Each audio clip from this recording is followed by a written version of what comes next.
Welcome to Blair G. Main's Creative Writing Podcast. Today I'm going to read First Paddle of the Year. I paddled along the northern shoreline of Elk Lake earlier this afternoon. First paddle of the year. Launching from Hamsterly Beach, the weather was unwelcoming, with large gray clouds not too far overhead and a consistent breeze that made the ambient 9-degree temperature feel cold. Undeterred, I prepared myself in the parking lot, carrying my SUP board and backpack to the beach. As I begin to unpack, the rain starts falling from the sky. Stubbornly committed to my plan, I hook up the pump and start the compressions to bring my board to life. It begins to move, unfolding with every pump and smoothing the wrinkles. I watch the gauge, forcing more and more air into the inflatable board, aiming to achieve 15 psi, or 1 bar of pressure. As the indicator moves closer to my goal, forcing air into the board becomes harder and harder. The pump has a switch, reducing the chamber size to ease the strain.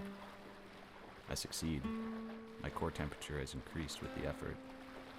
The chill in the air is no longer as intimidating as before. I lift the board up and approach the water, dipping my feet in at the shoreline. It is frigid and cannot be much above freezing level. I resolve not to fall in. I'm not wearing a wetsuit, only a personal flotation device and black wool and dry-fast garments as gear. I launch, mounting the center of the board. Not having much trouble stabilizing, I paddle, thrusting the board towards the open water. My momentum begins to straighten out the board, slightly navigating itself in my desired direction. I turn towards my right, aiming west, towards the lake's northern shore. The current of the shoreline begins to flow with me, different from how I usually like to start a paddle, funneling me around a point and into the bay that accounts for most of the northwest section of the lake. I try to fight it, paddling across it, cutting the waves at a 90-degree angle. I notice that I am surfing. The board is shifting left and right with the swells brewing on the water's surface. I have a target in sight, the fisherman's wharf, as it turns out. I'm cutting across the bay to achieve this goal, planning to make for the shoreline and benefit from the tranquility of the shore's effect on the waves. I get there, but it's choppy. I'm being tossed around, water breaking over the sides of the board, chilling my bare feet with its frigid temperatures. I kneel to paddle, lowering my center of gravity and pushing south along the shoreline. Continuing to get tossed around, I begin to execute Plan B, beach the board and return on foot to my vehicle.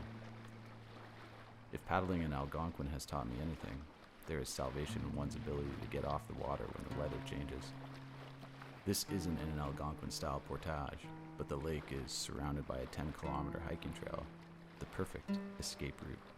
Turning the board around, I concede to Mother Nature and find a place to hike up to the path along the shore. I see one, slowly approaching, avoiding any rocks, trees, or branches protruding from the shallow water and making land, dragging the board on the ground far enough that it won't float back into the lake. I remove my gear bag first, hike it up to a flat point and return by descending the eroded embankment along the water's edge to grab the board. Drawing attention from a couple fishermen and a few passing by walkers, one of the fishermen says with an Australian accent, "You're braver than me for crossing that water today." There is a fine line between bravery and ignorance. I chat with the others, responding to questions about the board. One man's nephew runs a paddleboard business in town. Overall, I view the effort as a success. Happy to be on the water, and happier still that I didn't polar bear plunge into the chilly lake today. Deflating and packing the board, I strap the bag to my back and begin the 3-kilometer trek back to Hamsterly Beach. It is a pretty trail, easy to hike, without much elevation. Rain begins to fall, but the tree's canopy covers the route. 30 minutes or so, I make my return to the parking lot. An excellent way to pass some time today, a great way to get exercise. I will be back to re-challenge this lake again some sunny day. Thanks for listening today. I'm Blair G. Main.